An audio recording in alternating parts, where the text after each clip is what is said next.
This is a Marconi B29 low frequency receiver. It's been recapped and I'm just doing some function tests on it. Unfortunately, the tuning dial cord is broken, so when you turn the tuning dial, the actual scale doesn't move. The band change switch does work okay. The cord's okay on that, but this is broken. So I'm going to have to take the front panel off and replace that, which is no easy task. Anyway, I thought I'd do a quick demo of it actually operating. So the on-off switch is down here. This is the sort of function switch. It allows filter in, filter out. There's a 1 kHz filter in there, audio filter, with the oscillator off. This is a beat frequency oscillator, actually working 1 kHz off the received signal frequency, because this is a tuned radio frequency set. It's not a super heterodyne. And in HT is off, so that's a standby position. And these two positions are filter in, filter out, with the beat frequency oscillator on for receiving more signals.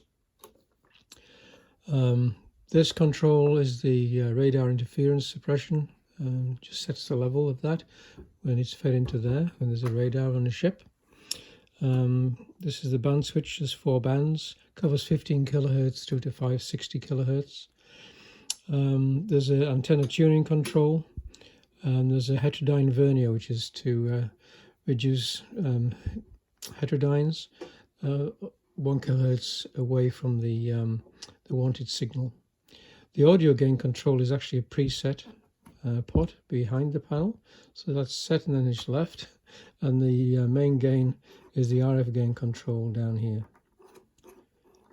There's a spark arrestor, antenna input, and then there's another series of inputs and outputs down this panel here. 2 phones outputs, and there's a very simple crash filter, which is a couple of diodes, just metal rectifiers, I think, switched across the phone's output. Very, very straightforward.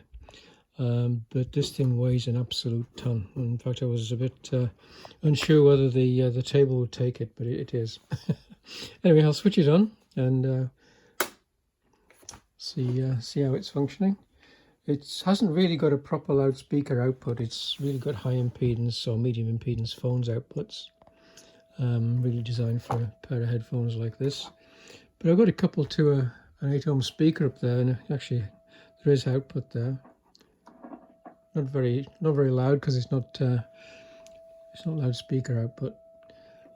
At the moment I've got a signal going in there from the signal generator at about 200 kHz at but minus 50 dBs, minus 60 dBs, and it's just audible.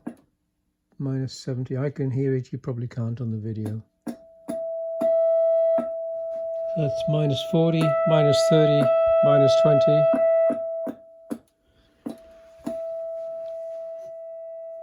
I'll tune away from it. Of course the tuning dial doesn't move, but the tuning gang does.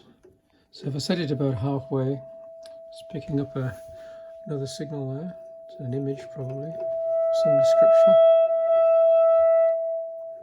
And then the tuning mechanism locks up around about there on the tuning gang. So I guess it's picking up the second harmonic of the 200 kHz signal.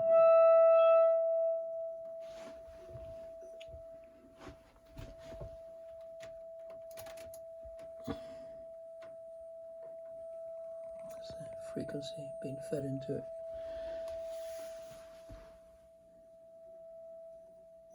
Tried another band.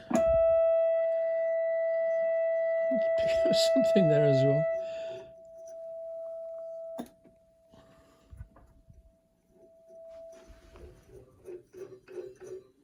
Let's see.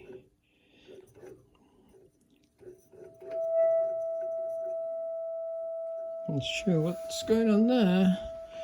That should be probably around about a 170 kHz on the tuning. I'm still feeding in 200 kHz, so that's interesting. It's just breakthrough.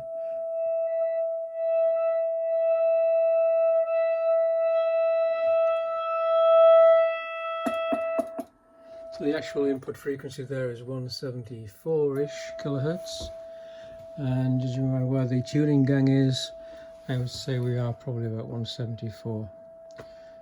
It's just, you know, it's a tuned radio frequency receiver. It's not a superhead, so the selectivity is not that good.